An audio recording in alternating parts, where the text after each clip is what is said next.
You don't lead by pointing and telling people some place to go. You lead by going to that place and making a case. Kane Kessie. Welcome to the Guyana Dialogue. I'm your hostess, Shamiza Ali.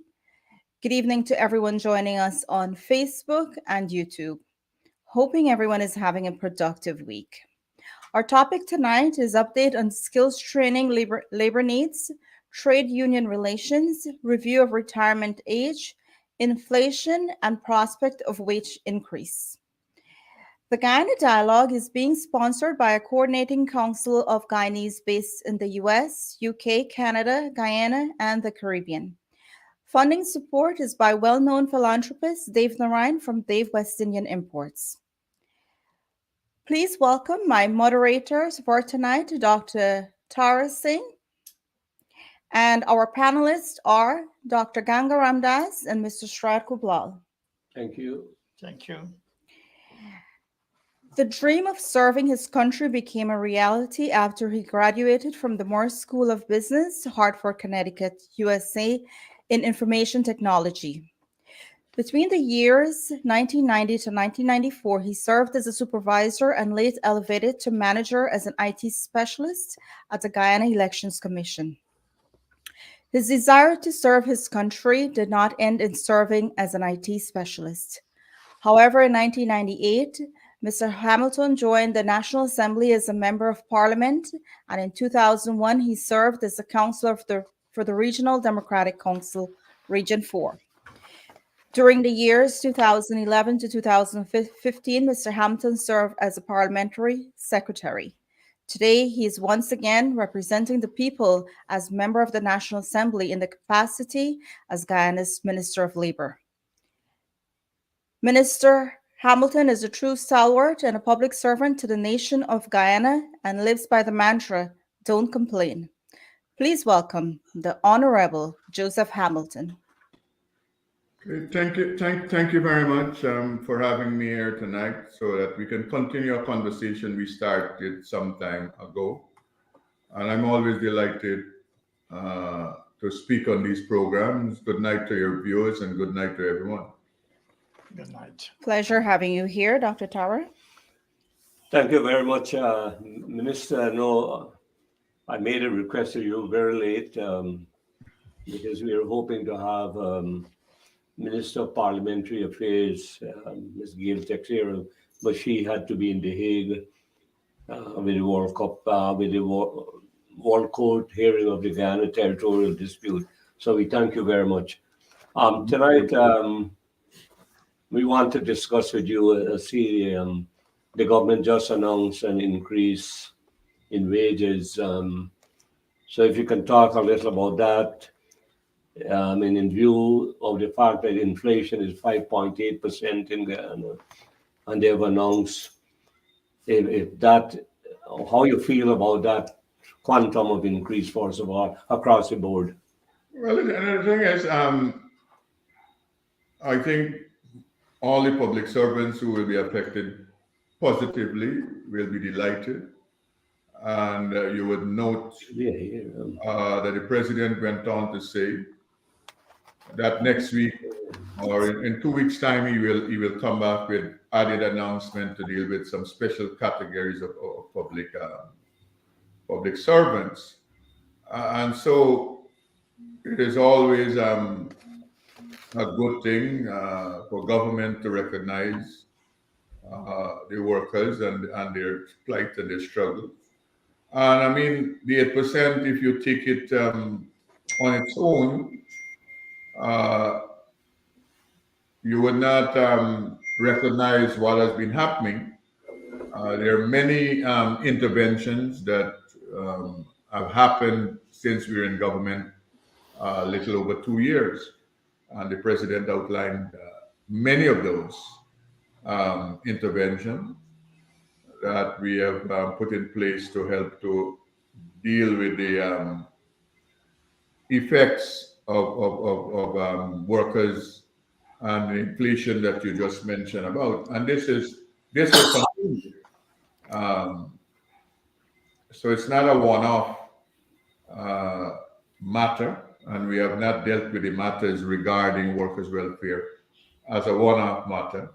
I mean, several things are happening as we speak. We have a program to help persons who are seeking to own their own homes, subsidizing some of their materials. We have taken off VAT off of building materials. So there are several things that have happened in the last 2 years to help workers, and we're paying attention all the time to what is happening, and the government regularly intervenes to cushion impact on workers, and not just workers. We have done it for farmers, we have done it for fishermen, so elderly persons. So it's a continuous thing, and it will continue to. The government will continue to interact and to engage and to help with the circumstances all Guyanese are faced with. Only last week, a PNC parliamentarian was actually criticizing you, saying that you're indifferent to salary increase for public servants. So I don't know if you want to make any comment on that.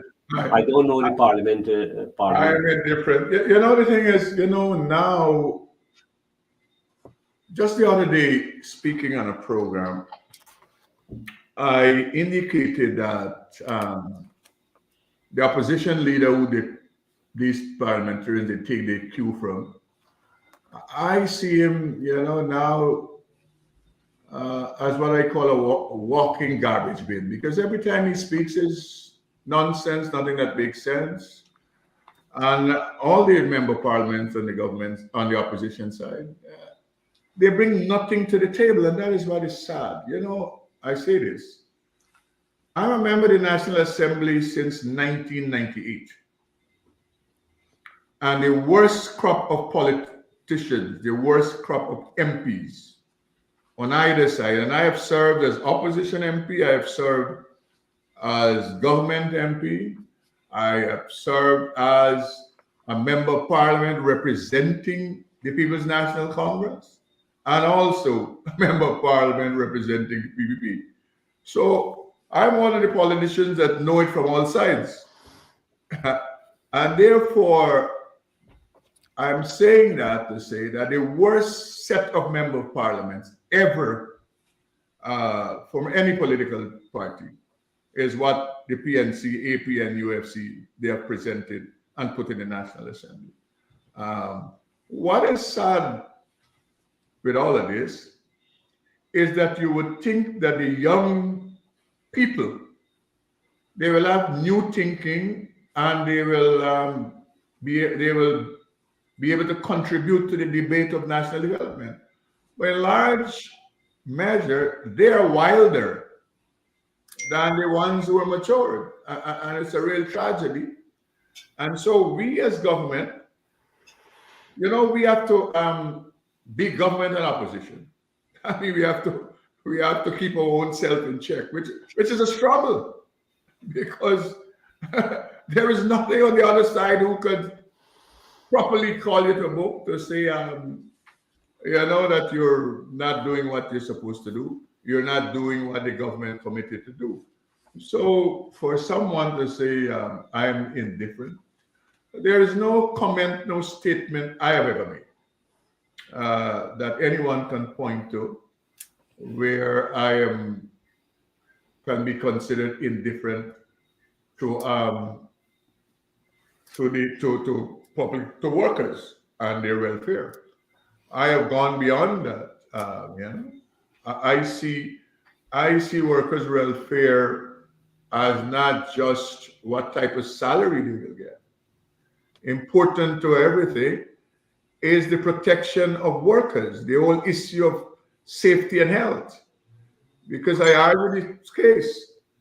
What do you argue for a man to get a salary increase and he's able to work for $5,000 a day, and next week he will die because he's working in unsafe conditions?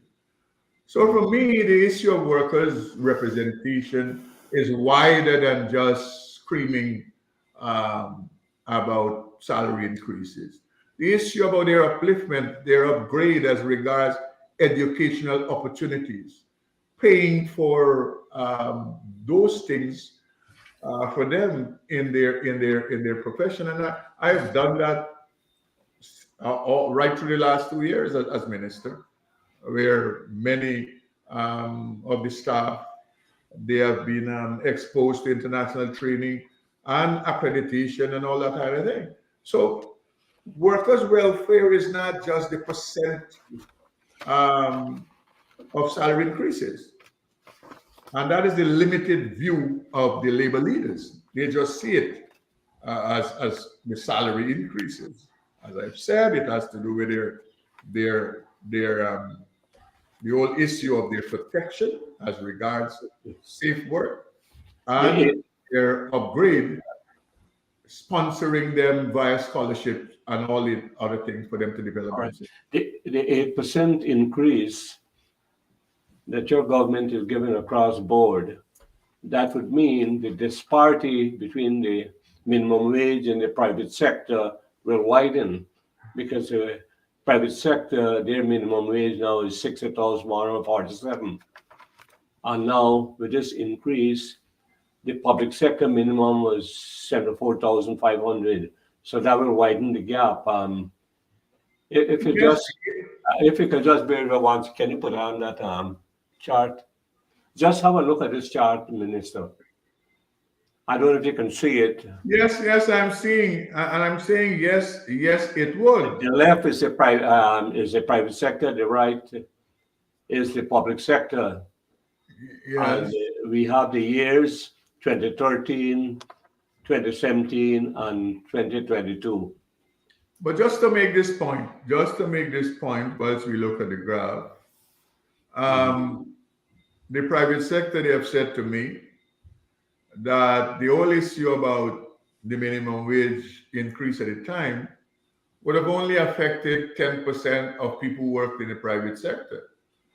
They said at that time that 90% of people who work in the private sector, they were working for more than $60,000. But in large measure, you're so right. I would let people into a secret. You know, all the years, people leave public sector and go work for private sector. Today, I can tell you we have a reverse.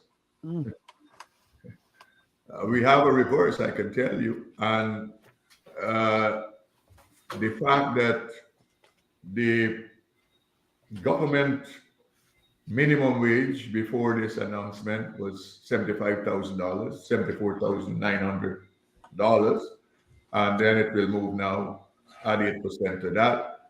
And beyond that, according to the president, when he makes other announcements dealing with specific categories of public sector workers, again, that will positively take wages, beyond what private sector is paying. So we are this place where the private sector now will have to compete with government. For all the decades, it was the other side. So I would hope the private sector is paying attention. All right, Minister, thank you. I put you on to Mr. Kublal, who's an urban and regional planner and a former teacher. Mr. Hamilton, glad to speak to you. I know you have a job fair coming up on the November the 28th. You want to enlighten us about what it's all about and what the government hope to achieve with this form of job fair that you're having? Are there other challenges? The background is the government, the Ministry of Labor, we have a department they call Central Recruitment and Manpower Agency. For us who are old like me, we used to call it the Labor Bureau way back then. And now it got a fancy name, Central Recruitment and Manpower Agency. It is a placement arm of the government that interact with private sector employers to place people. March month we revolutionized the paper-based system, and we launched a job board that we have, where persons who have an interest in getting a job, they can put their certificates and credentials up there and register on the job board. And also the employers can register and advertise. All of this is free service. So it's a national and international job bank. And just to tell you, I had a meeting virtual about a month ago with the Minister of Labor in Barbados, and we have extended the facility to them so that they can, their citizens can pay attention and look at vacancies that might exist in Guyana. So the job fair is another area of linking employers and employees.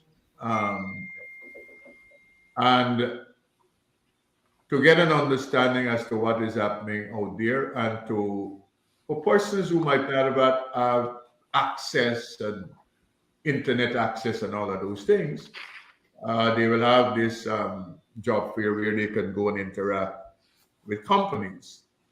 So we have, whether in oil and gas, whether in services or whatever, we have now in construction, all of these people, they are speaking about not being able to function effectively and efficiently because of the lack of skills and that kind of thing.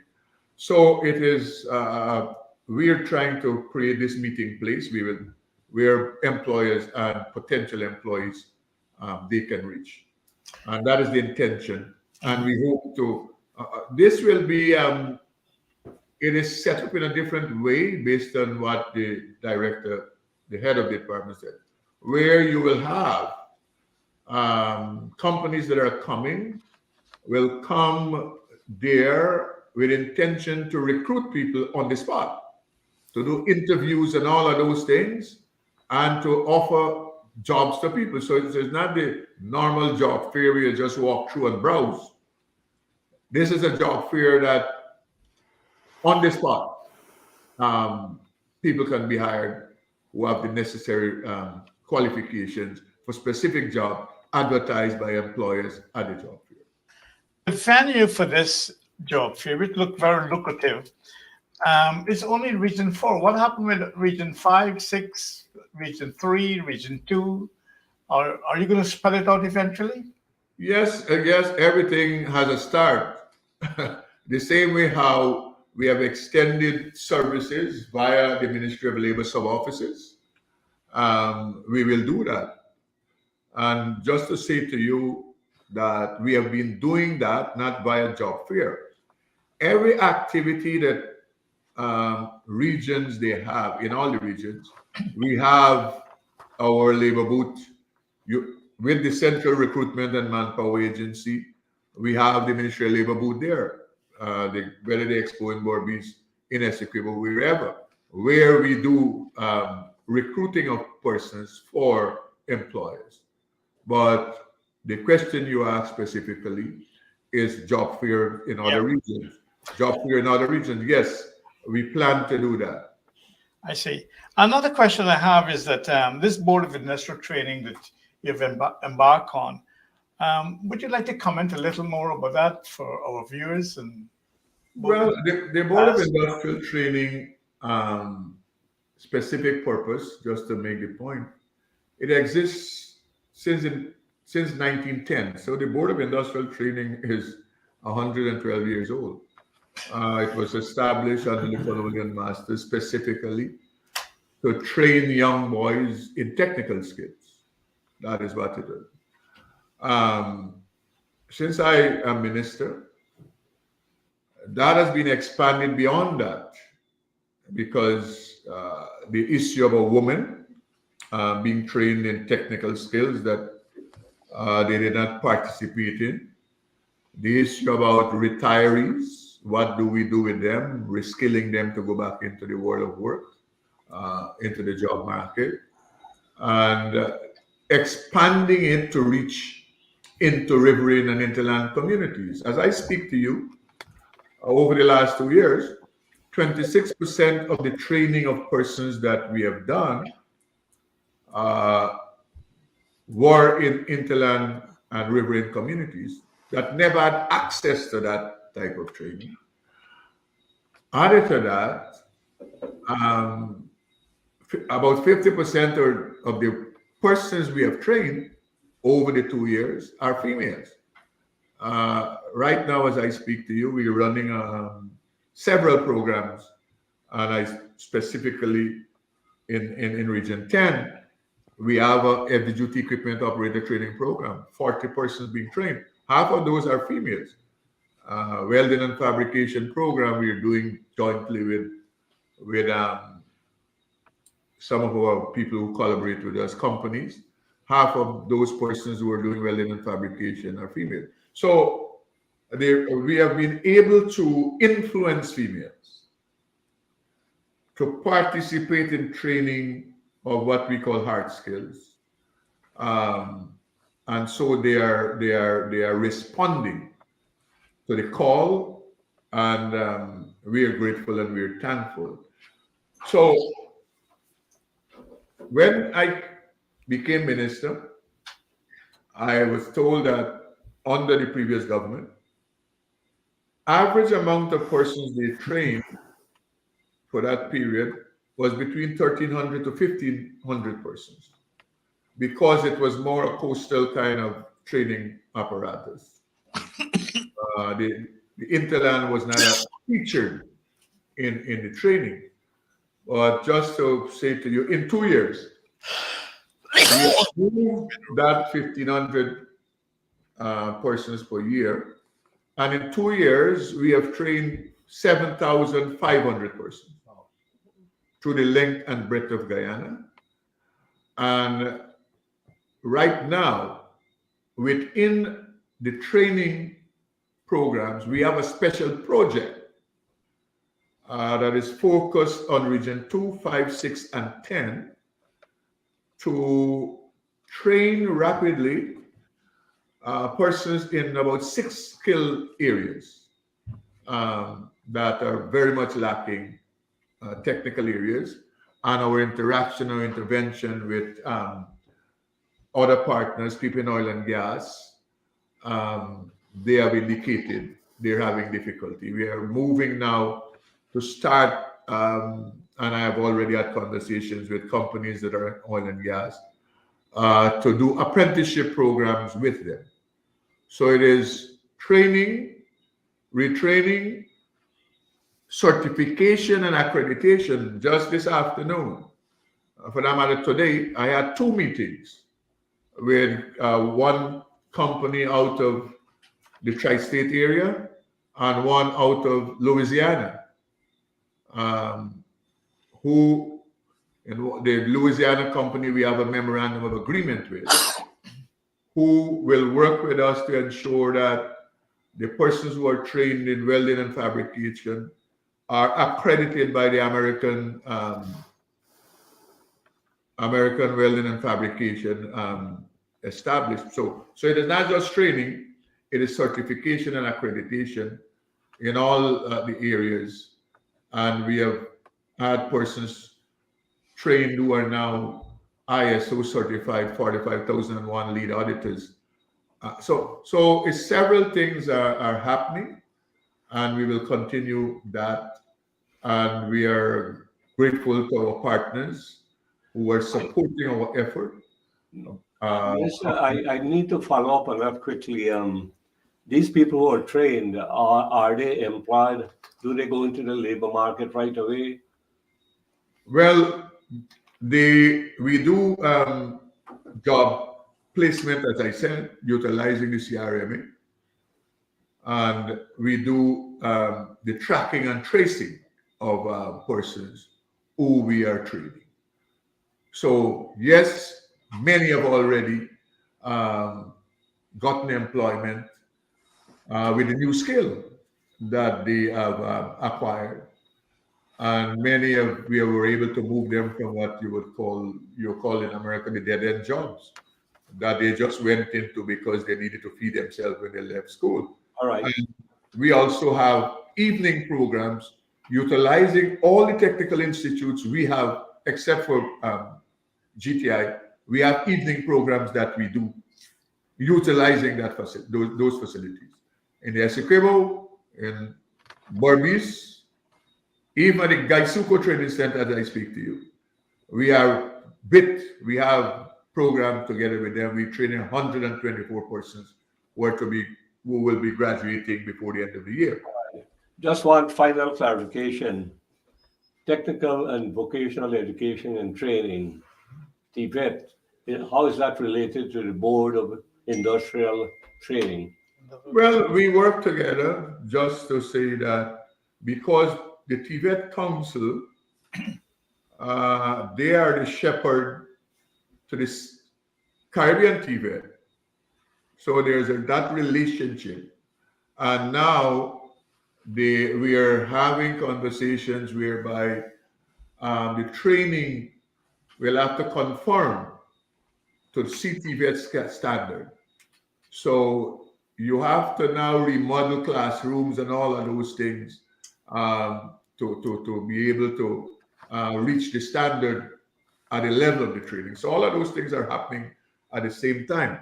But whilst we're doing all of that, we still have to continue to train persons. And so is it TVET under the Ministry of Education or under yes, the TVET Council is under the Ministry of Education. The Chief Executive Officer of the Board of Industrial Training is a member of the TVET Council. Okay. Thank you. Minister, I pass you on to Dr. Ganga Ramdas, who is formerly head of the Department of Economics and International Relations at Lincoln University, Pennsylvania. Dr. Ganga. Thank you, Dr. Tara. Thank you, panel, and thank you, our honored audience out there listening to us. There are a couple of things that we need to expound more. A recent opportunity came up with the Exim Bank. I could see that linked with export processing zones and the agricultural sector, which in turn would help to lower our import food bill and also our cost of living domestically at home. So what do you think in terms of export processing and facilities to facilitate the agricultural sector? How do you see that? Let me say that one of the programs we do, the Board of Industrial Training, is agro-processing program. So that's a program, a certificate program at the level of the Board of Industrial Training. So people are already being prepared for the day when we will have these facilities. Of course, you would recognize that the type of facilities we're talking about, the issue of energy and cheap energy is a factor. And so that we're working on to ensure that cheap energy will come to facilitate the industrialization and to ensure we can do processing and all the issues you're raising. But we have started in some regard. I just come out of LETEM this week. And you have in LETEM, right now, the Small Business Bureau that comes under the Ministry of Industry and Commerce and Tourism, they're setting up a facility, an agro-processing facility in LETEM.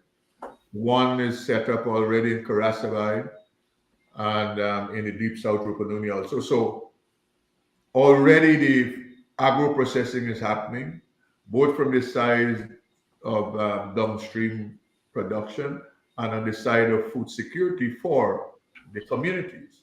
But you would recognize, as I said, the old project of the 25 by 25, all of that is tied into um, downstream production and value added. But the impediment at the moment for Guyana is the cost of production because of the electricity um, cost. Do you think we should mobilize the private sector in these initiatives? We're not hearing much about what the private sector is doing. We're hearing it through the government uh, narratives and what you're saying.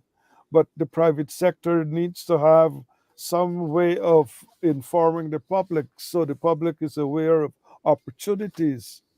We're not hearing much about that. Can you Well, comment? the private sector right now, uh, segment of the private sector, they are engaged in a massive project that the government is supporting, where the Takama area, Horbis River, will become a corn and soya production zone. And as I speak to you, it is not just the planting of the crop. As I speak to you, the construction of massive silos and is happening in that same area.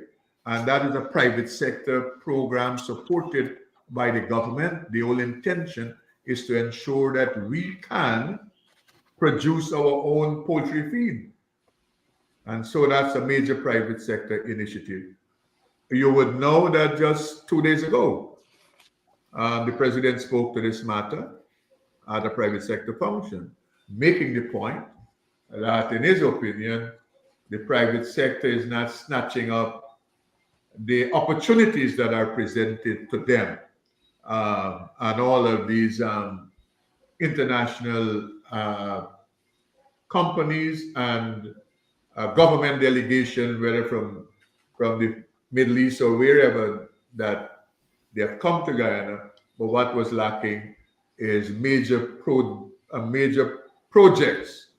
The private sector is not initiating to present to these people who want to finance massive projects in Guyana.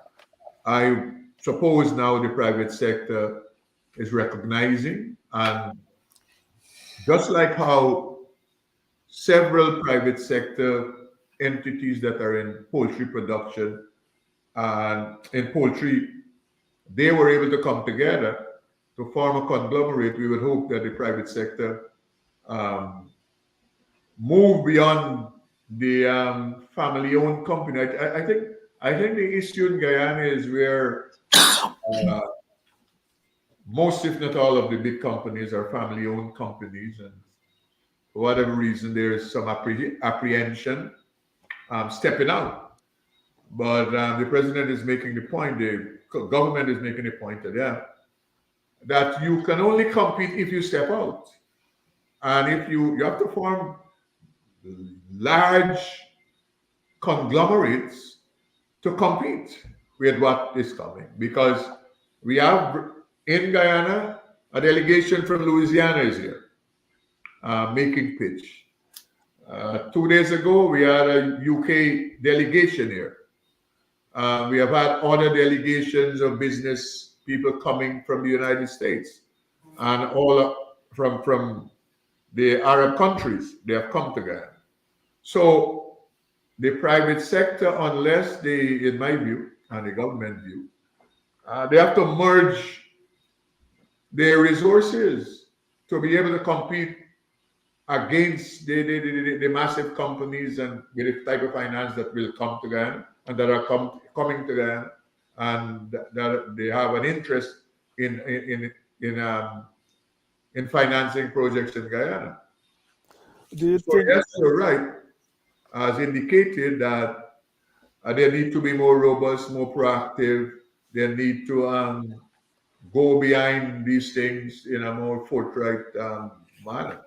But the government will continue to push them, and we will continue to support them. That's the position the president is taking. would a young professional entrepreneurship program help in this regard? Well, the thing is, just this afternoon, there was an open um, session at the Artichoke Convention Center where small businesses were assembled to engage the Exim Bank of the United States that you just spoke to. Because the Exim Bank, they have within their financial stream programs that can be and will be supportive to small businesses. And so the Minister of Finance this afternoon, I think it was 1 o'clock, had this session with the Exim Bank interacting with small businesses. Hope that they will seize the moment that is before them.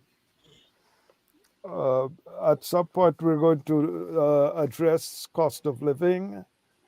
Dr. Tara. Dr. Tara. All right. Thank you, Dr. Ganga. Let's move on to the question of retirement.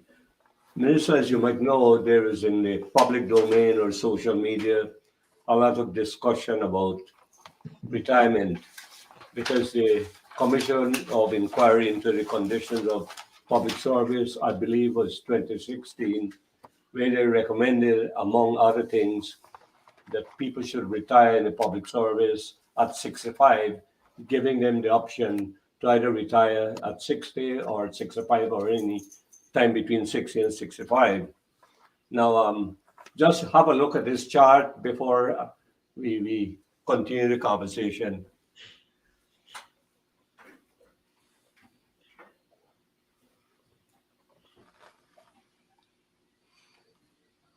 Okay, you'll see those are the retirement ages across countries in CARICOM. But you notice the smallest chart there in the middle, that's Guyana. Their retirement age is 55. However, there are some exceptions, like judges can retire at 65. The public service retirement age, is 55. Judges can retire at 65. The Chancellor of the Judiciary can retire at 67. The Auditor General can retire at 65. The Governor of the Bank of Guyana can retire at 65. And there are some other categories, but basically most public servants are required to retire at 55. Now look at these countries, most of them, the retirement age about range from 65 to 67. And so people are asking whether it wouldn't be a good thing to tap into the expertise they have accumulated somewhere for another 10 years. But then the downside is those people might be in the high end of salary, which means you got to get 10 years additional salary. At the same time, you may be blocking young aspirants to the position in public service. So if you can comment on that and tell us what the government I believe very urgently we have to have a national conversation on the matter. I believe so. But whilst that is happening, I am not waiting on reaching there. As I said earlier, we have started program, that is the Board of Industrial Training, of reskilling retirees to go back into the world of work. And we have done successful programs. So I am of the view, as I said, that we need a national conversation to deal with demand, because we have, as everyone we have recognized, we have a major skills shortage. I mean, it's no secret. Everyone is aware that in many areas we are in great difficulty. Execution of government projects are in great difficulty in the construction area and other areas. The conversation about migrant labor also is a conversation. But I would say that we first have to ensure that all the skills um, that we have in Guyana are fully utilized, and then we could discuss, in my view, the other matter that we have to discuss. That is, based on everything we know, we don't have the persons to do what will have to be done as regards development. So yes, I have been following the trend around the world, and I would say to you, I have asked the chief labor officer to do some research on the matter, so that when the day comes that we will have this national conversation, at least the Ministry of Labor, from the government side, will have some background to the matter, maybe to lead the conversation uh, regarding the specific matter of the age of retirement you have raised. And you have made a point um, that we have to consider so many other things. Would Uh, you, would you consider the 2016 Commission inquiry into the public service as a good reference point to begin your research or to continue your research? no, the thing is, we're still, I don't know that the findings of the Commission of Inquiry into Public Service was made available to the public. I can't recall. It was a document prepared, done, and for whatever reason, it wasn't given the prominence it was supposed to be given. Like the inquiry into education. But I'm saying I am sure um, at the level of the government, at the level of the nation, this is a matter we would have to have a conversation about. Okay, thank you. Dr. Ganga, you have any question on that? Yes, one of the key factors we need to consider is the life expectancy that was recently revised to 70 years. And when we break that down, females, you have to add like about 5 years, and with males, you have to subtract 5 years. If you subtract 5 from 70, that brings you back to the 65 years. Now, you mentioned it would involve a cost if you want to extend the work life of a typical male or a typical female. So these factors need to be worked in. The other thing we can look at are special professional contracts to address labor shortages. The nurses, for example, in let's say Australia, I've been comparing with my cousin living over there. They get their training, but they have a 10 years contract. So that is something to look at. I myself had contracts, and towards the last 3 years, I paid off in order to go abroad and study. So you can make it flexible when it comes to training and mobilizing the skills that are needed. And again, in this regard, the private sector needs to play a more vital role in the economy. They are doing things. I would say yes, yes, but they need to be more visible and educate the younger people so they know what's available. And then, of course, UG can be mobilized. We're already mobilizing our technical institutes. The agricultural sector can be linked with the old Carnegie kind of curriculum that we had. And in that regard, to lower cost of living, again, we can have, as we had in Philadelphia, gated farming communities so that we can mobilize people below the $6 a day living, and others to raise targeted agricultural outputs. We have a rich experience with targeting agricultural outputs, and you've mentioned some of the other targets which is, I think, a correct approach to the policies that you have. You target, for example, building materials. I remember the truckloads and the lorries outside of Central Garage and Hand in Hand Building. You can buy boards wholesale by the truckload to build your house and so on. Many of the houses in Republic Park were built with those kind of Wamara and Kabakali and other kind of boards by the truckloads. I bought that. Sheikh Baksh did that, and so on. And just the last word about Republic Park. This is proven and tested. The only thing that didn't come out of the yard in Republic Park was rice and flour.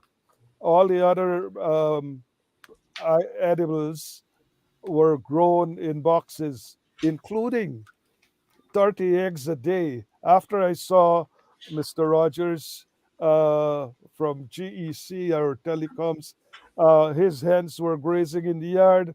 I built a pen and it yielded 30 eggs per day. And you had hard fowl, egg layers, and even Peking ducks right there. So home gardening and home production needs to be stepped up. I would support that. It's proven and tested. It would be an income supplement, and it also would lower the import food bill. Well, So the thing is, what to tell you that is something that is now picking up in Guyana. Just during the Agricultural Month exhibition, during Agricultural Month for that matter, the Ministry of Agriculture opened their gates to make available seed and plants and all that kind of thing to people. And people turned up by the hundreds to acquire these materials. So yes, that is happening. People are returning back to planting to subsidize their income, and that is a continual thing. But you would know also the government has launched, the president has launched this shade house gardening program, and that also is something that is being developed to facilitate young professionals who are qualified in agriculture. And they have established a company dealing with the matter, and that is to be extended across the spectrum. We are now discussing the other type of farming method that you don't need a lot of land mass to do farming. So as regards agriculture, there's a lot of things that are happening for the whole issue of food production and food security. But importantly, young people are participating in that effort, never as before. yeah, just the last point about items. Yeah, Dr. I'm going to make it quick. We're going to switch over to the other topic. So Okay. make a point very quickly. Yeah, I was thinking of school buses for teachers and nurses to facilitate them. So go ahead, Dr. Tara. Dr. Tara, go ahead. You're next. Okay. Kobe asked a question. And Mr. Hamilton, we all know that there's a tremendous shortage of laborers in Guyana, in all sectors. You mentioned a little about immigrant training for immigrants. We can estimate, there's about 25 to about 45,000 immigrant laborers living in Guyana right now from Venezuela, perhaps Brazil. Is the Ministry of Labor doing anything to harbor the resources of these individuals and we can place them in the job market? Okay, just in the last couple of weeks, we have had engagements with the IOM, that is the International Organization of Migration. We have had engagements with the UNHCR, and I've had a meeting with the new Venezuelan ambassador, where that matter was discussed, about training and certification and accreditation. And one of the issues I have thrown out to all of the people, whilst Bitcoin will facilitate the training, and we can, two things must be recognized. One, we have to start the program with English language studies as we the program. And I have recommended to the Venezuelan ambassador that perhaps they can utilize the language institute that over the years has offered Spanish courses. They can now utilize it also to do English language courses for Venezuelans that are in Guyana. And the training, the technical training, how will it be funded? So we have had that conversation with UNHCR, because you will need necessary funds to fund such a program. Some of them would have to be skilled, some of them would have to be reskilled and upskilled, and some of them we have to certify and accredit. And importantly, the whole issue about status is fundamental to all of that. So they are in Guyana. And the other important matter is when we are dealing with Venezuelan migrants, and I've said that to the international partners, there are three types of Venezuelan migrants. One, Guyanese who left Guyana under the hardships of the PNC in those days and went to Venezuela. They have returned to Guyana. The children of those Guyanese who have no relationship with Guyana, they're Spanish speaking. And then we have persons who are of Venezuela, who are Venezuelan by origin and birth. So they're three. So, and I've said to partners, if we're developing a program, we have to recognize that it's not a one-size-fits-all program, because there are three different types of. Okay, Minister, we are running out of time shortly, but we have a couple of questions from our viewers. But before that, if you can please make a statement on the state of industrial relations in Guyana right now. Well, the thing is, we have been able to have in 2 years about 12 or 14 collective labor agreements signed. Some of them that were outstanding, I came and met them. In some instances, parties were not even prepared to sit at the same table to speak to the other.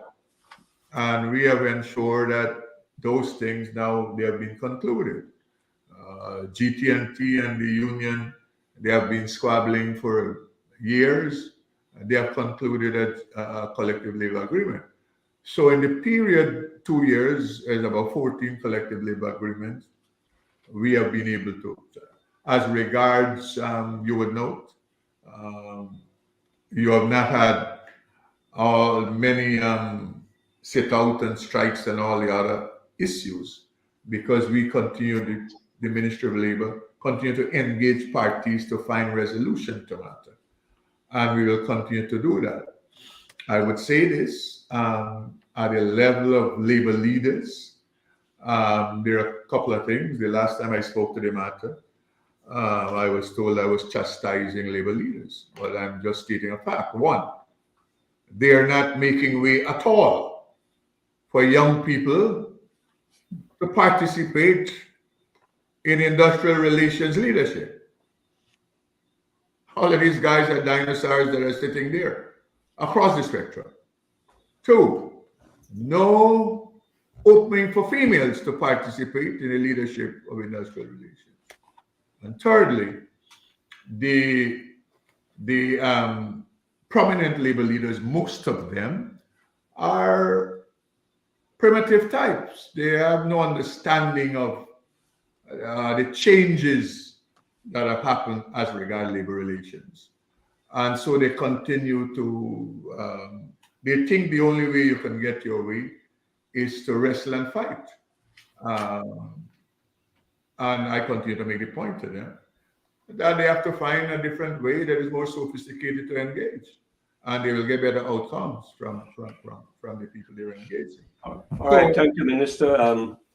I pass on to our host, who will answer some questions posed by our viewers. Minister Hamilton, thank you so much. And now we will take a few questions from our viewers. Rajendra Singh is asking if you can touch on accident prevention program across the various sectors of the labor force. If any, are they currently based upon international standards? Yes, they're based on international standards. When I became minister, we had 32 deaths. That was decreased via our intervention to 27 last year. And it is likely to decrease in 2022. So yes, we have had engagements and we continue to do training and engagement with companies. We have had companies by the dozens either reestablish or establish workplace safety committees that they did not have. So, and we have done a lot of training with OSH officers. Some of them, they have been exposed to overseas training. We have been able to, for the first time, OSH officer in Guyana was able to go on an FPSO because he's qualified to go there. So many things are happening, and we'll continue to do that because for me, the issue of health and safety is an important factor. Perfect. Thank you. The next question is from Frank Sanichara. He says there is a massive shortage of drivers in Guyana. The system is too slow to achieve a truck driver's license. There is literally no truck driving school. What can be done to fix this? Well, the first thing that has to be done to fix it is a truck driving school. Because as a citizen, I have great difficulty where I see some young men who have not even lost their mother's features driving long trailers. You know, in the United States, you have to do special courses before you could take those machines to drive it on the road. And so, yes, that is something that we have to pay attention to. I think many accidents in that regard can be avoided, but we have several persons who are not experienced enough driving trucks and haulers and whatever on the road. Perfect. Thank you. And then with the rest of the world making women a priority in their labor force, when it comes to inclusiveness and salary, what has your ministry done to make sure Guyana is doing the same? Okay, I spoke earlier to this fact. Look, we have been able to influence women to be trained now as heavy-duty equipment operators, as welders and fabricators, as electrical installers. I just came out a letter